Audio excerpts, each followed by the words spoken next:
L'alignement parfait des planètes, c'était la conjonction de la baisse de trois prix fondamentaux.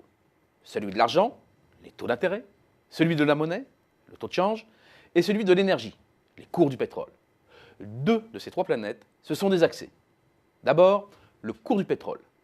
La hausse des prix sur un an est maintenant bien ancrée avec une progression de 47% en dollars et même de 50% en euros en raison de la dépréciation récente de la monnaie unique. Et si la tendance est haussière, c'est qu'il se passe quelque chose du côté de l'offre. Cela a d'abord été l'accord surprise d'Alger, dans lequel les pays membres de l'OPEP se sont engagés à réduire leur production de 1,2 million de barils jour. Puis celui de Vienne, dans lequel les pays non membres de l'OPEP, Russie en tête, acceptent de diminuer leur offre de 600 000 barils. L'enjeu porte donc sur 1,8 million de barils jour.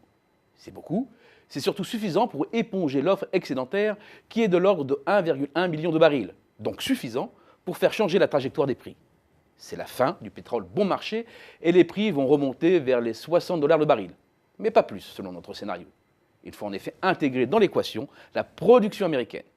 Certes, l'offre américaine s'est réduite de plus de 900 000 barils jour depuis son pic, mais les volumes sont à nouveau en hausse depuis peu. Surtout, d'après les spécialistes, les producteurs de pétrole de schiste seraient parvenus à réduire de moitié leur prix de revient ces 3 dernières années, et dès que le baril dépassera durablement les 50-55 $, le nombre d'installations de forage ira crescendo, empêchant au cours de s'échapper. En outre, aucun sursaut de la consommation mondiale n'est anticipé. Mais même à 60 $ le baril, le choc sera rude, après une baisse cumulée de 56% sur les 2 années précédentes.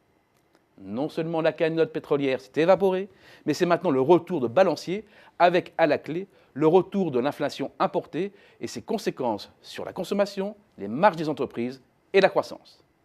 Idem pour les taux d'intérêt. Les ménages, les entreprises et l'État plus encore ont bénéficié jusqu'à maintenant de conditions de financement exceptionnelles avec des taux proches de zéro, comme le montre l'évolution des OAT à 10 ans, qui ont touché des plus bas historiques. Après l'élection de Donald Trump, les taux obligataires aux États-Unis ont immédiatement repris 50 points de base, ce qui est logique, car le nouveau président a un programme qui consiste à stimuler l'économie. Les marchés ne s'y trompent pas et les taux longs sont partout déjà repartis à la hausse, en France aussi, comme le montrent les évolutions les plus récentes. Même si la BCE devait poursuivre sa ligne accommodante quelque temps, le tournant américain sonne la fin de partie du quantitative easing. Les taux longs l'intégreront avant même que la BCE ne réoriente sa politique expansionniste.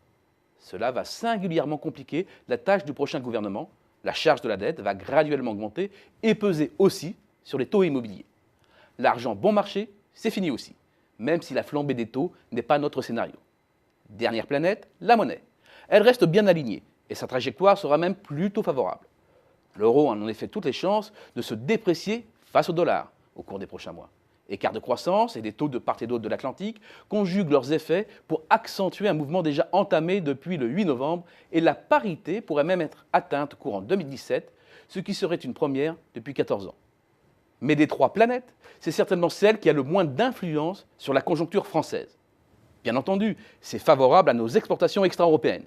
Mais avec la crise, l'industrie française s'est atrophiée et la baisse du change se produit dans un contexte de marché émergent de moins en moins porteur.